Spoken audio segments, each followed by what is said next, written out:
Glenn Greenwald, an author, journalist, and political commentator, discusses various topics in this podcast episode.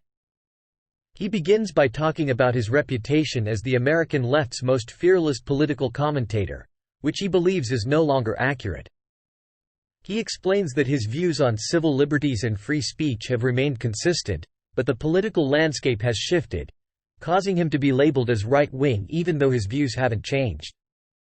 Greenwald then discusses his background in law and his focus on First Amendment litigation. He explains that he was drawn to defending free speech and civil liberties because he saw censorship as a tool of the establishment to suppress marginalized voices.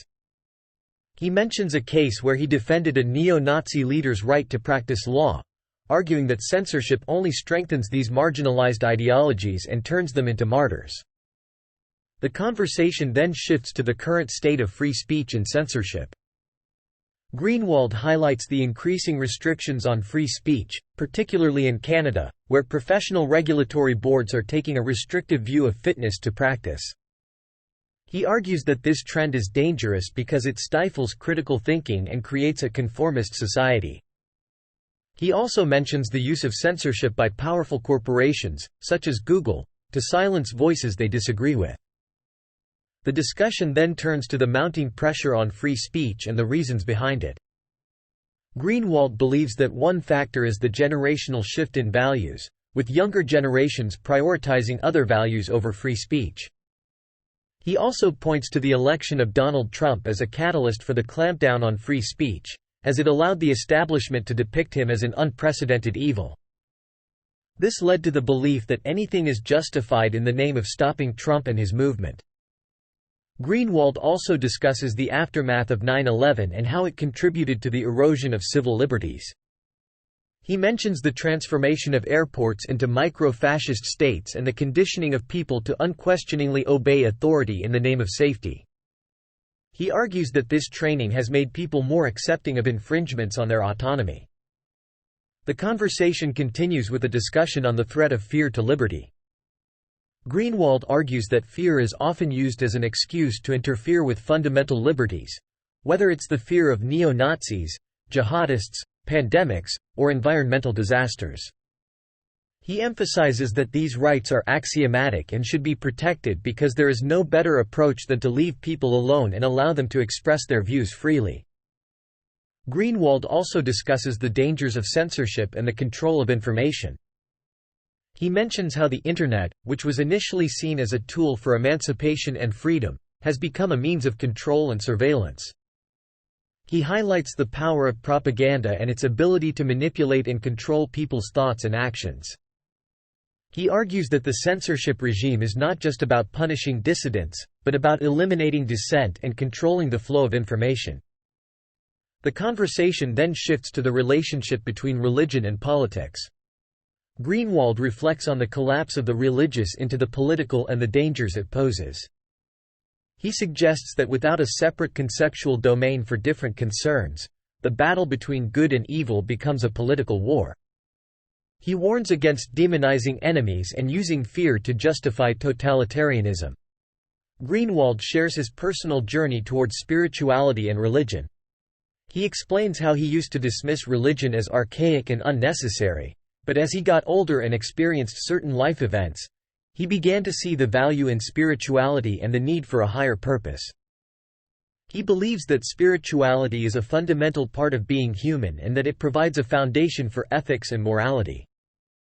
The conversation then delves into the role of hypocrisy in politics. Greenwald discusses his book, Great American Hypocrites, Toppling the Big Myths of Republican Politics, and explains that it was written from a more partisan perspective. He criticizes the Republican Party for relying on certain archetypes and icons that do not align with their actual behavior. He argues that there is a disconnect between the public image of politicians and their private lives.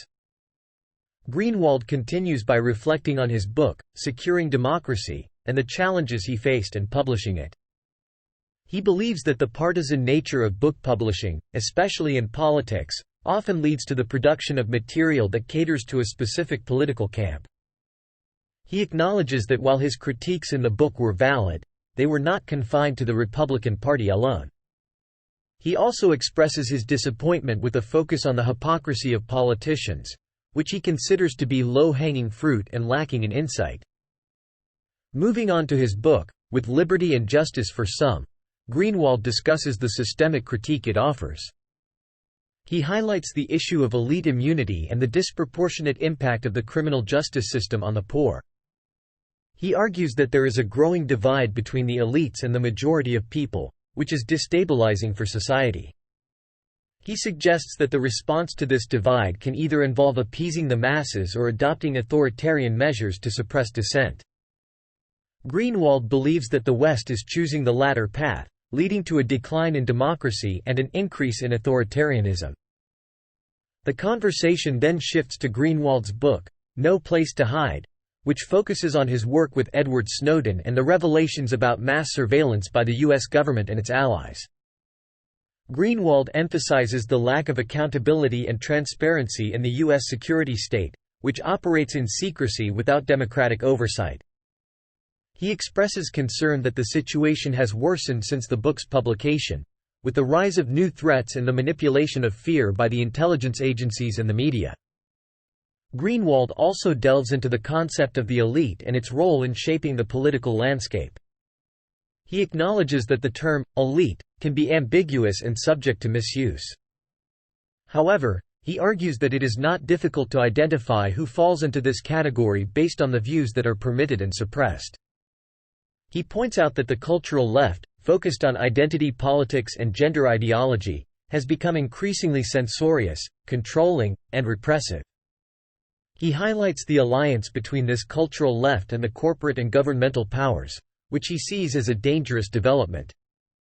In conclusion, Greenwald suggests that the best camouflage for psychopathic manipulators is compassion, as it allows them to manipulate others while appearing virtuous.